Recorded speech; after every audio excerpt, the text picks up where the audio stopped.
Hi, 2024. So, gusto ko lang magpapasalamat, mag-say thank you and goodbye. So maraming surprise kasi nga yung number is 4, 'di ba?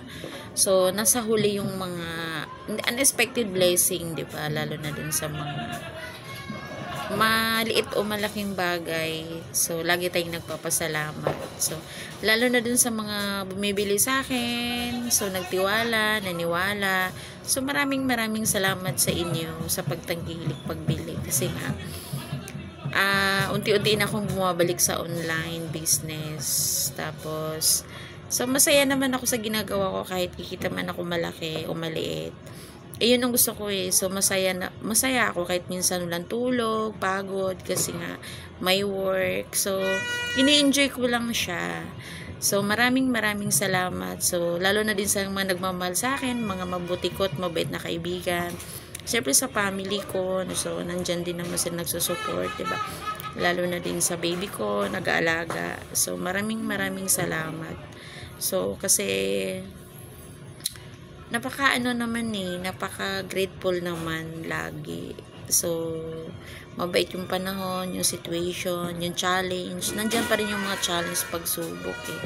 So, kailangan push lang tayo ng push, 'di ba? Tapos kung saan tayo maging masaya, dapat go lang, no? Hindi naman natin kailangan yung permission ng ibang tao. Hanggat alam mo na masaya ka, nagtiwala ka sa sarili mo.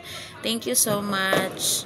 Lalo na ulit sa mga next customer ko na bibili. So, see you next year. So, magre-resume tayo 2025 kasi nga pahinga mo na holidays.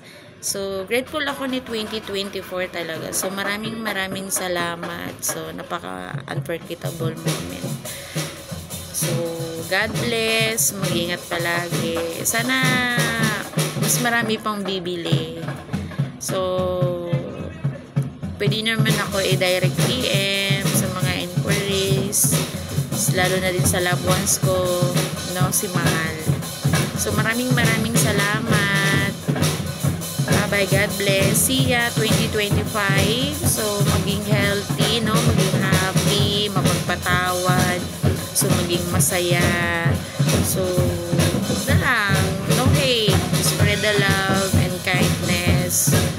So, God bless. Thank you very much, 2024.